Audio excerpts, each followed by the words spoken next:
Oh, hi Stuart, how are you getting on? Hi Mark. Oh, it's really disappointing. Really? It's much worse than I thought it was. It's actually, oh dear, the rust. The whole floor is just full of holes. Really? Can I have a look? No, it's ruined. Do you want to have a look through? You can probably see me through the holes, look. Oh yeah, hello Hi there. there. Oh dear. I know. It's pretty bad. I'm not really sure what I'm going to do with it. What do you want to do with it? Well, I'd really like to have it fully restored.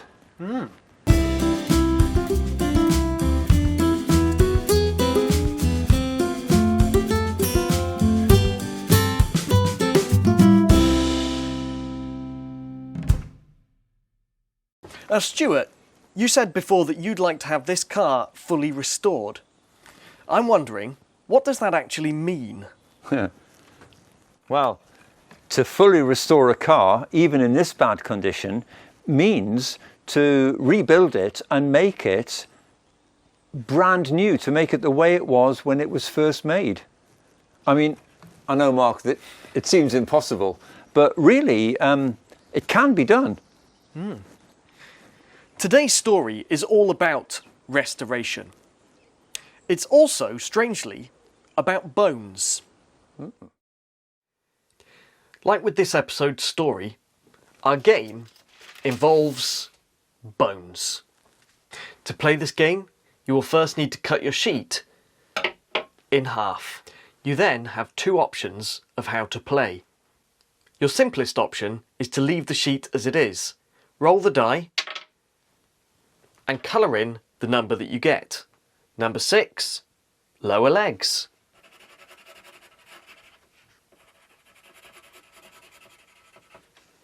Keep going until you've completed your skeleton. Have a friend join you and see who can do it first. If you want to be able to play the game again and again, you can cut your skeleton into pieces, remembering to keep the instructions. You then roll the die. Number 5, upper legs. Number 3, body. Take it in turns and keep going and see who can build their skeleton first. Anyway, on with the story.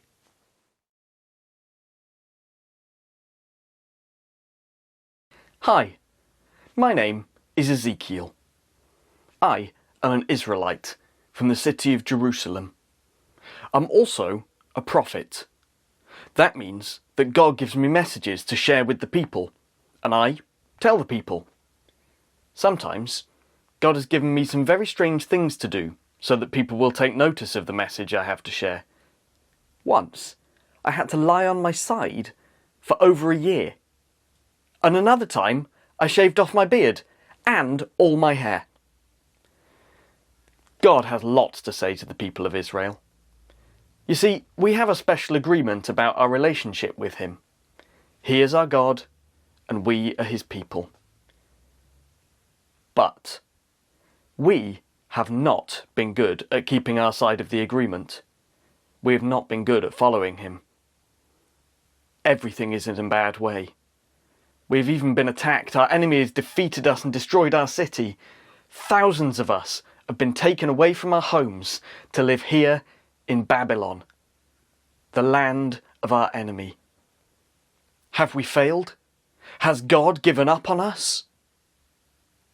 One day, God showed me a valley.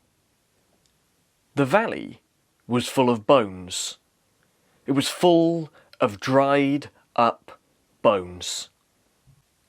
God asked me if the bones could live again. Well, only you know that, God, I replied. He told me to speak to the bones, and exactly what to say. Dry bones, hear what God is saying. He will give you life. He will connect you back together with muscle and skin and give you breath. As I spoke this message, there was a rattling sound, and the bones came together. Then they were covered in muscle and skin. God told me to speak again and to tell breath to come to them so they would live. And they stood up like a huge army. This is like the Israelites, God said. They feel like dry bones, without hope, cut off from me. Then God promised that he will restore us. He will bring us back to our land, and that he will be with us, as it was always meant to be. And we would know that it was him who did it.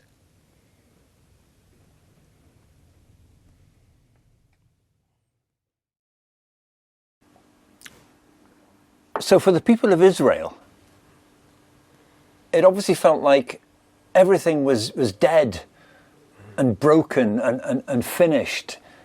They had no hope. They had no way forward.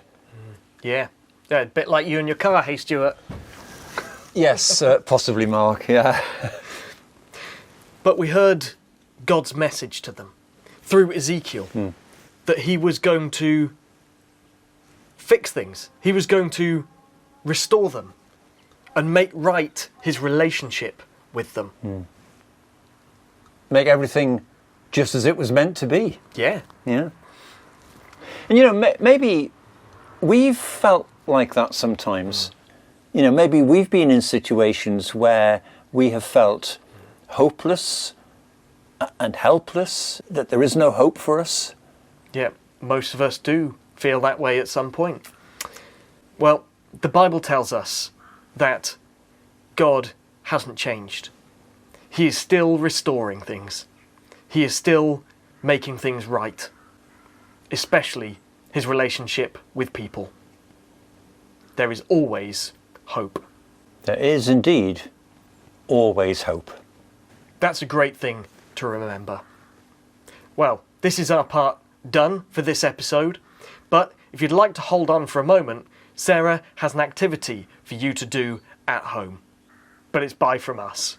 Yep, goodbye. Hope to see you next time. Hi everyone, welcome back. I hope you enjoyed that story all about those bones in the desert. Today in your pack you should have a sheet like this with lots of parts of a skeleton on it. You'll have some paper fasteners, some of you might have these in a wee bag to keep them safe, and a piece of string. The first thing we're going to do today is we're going to cut out all of these pieces. If you are someone that gets a pack from us and you don't have a pair of scissors, do just get in touch and we will get those to you. Okay, so once we've cut all our pieces out, what we're going to do is take your 4 split pins and pop them through the holes on the body of your skeleton. Grown-ups, you might need to help here because this can be a little bit fiddly getting them all in without them falling out. Okay, so once you've got your 4 split pins on your body, you're going to take one of your arms and some string, and you're going to thread the string through the armhole and just tie it in a wee knot. Again, grown-ups, you might need to help out at this bit. And then once you've got a knot there, you're going to pop that arm over the split pin and flatten it down. And then to the other end of the string and thread it through the other arm. And you're going to pull it down to make sure that it is nice and tight. Tie another wee knot and pop it over your split pin and flatten that one down, and then you can just trim off any extra string. Then you're going to do the same for the legs. A little bit of string. You're going to pop it through one of the holes first, tie it tight in a knot, then pop it over your split pin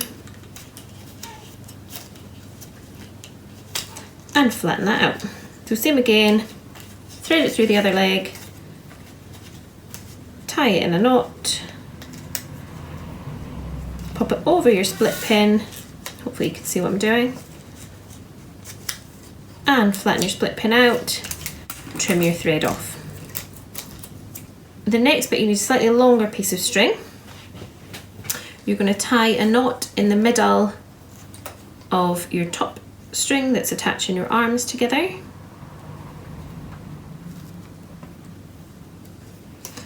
and you're going to tie a knot round the bottom piece of string that is holding your legs together.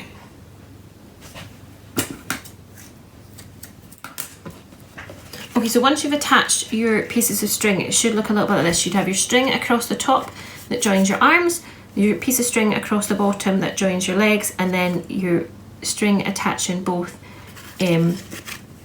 of those pieces of string, these two here. And then lastly, you take your last piece of string and you're going to attach that just through the head hole. That's just so you can hold it up. So once you've tied your strings together, make sure that your long string is in the middle and your paper fasteners aren't too tight. And then you can hold your skeleton from the top and pull your string, and you've got a little dancing skeleton. We'd love to see how you got on, so do pop onto the Facebook group and share your crafts. You could decorate your skeleton with some coloured pens if you fancy as well. And we will see you again soon.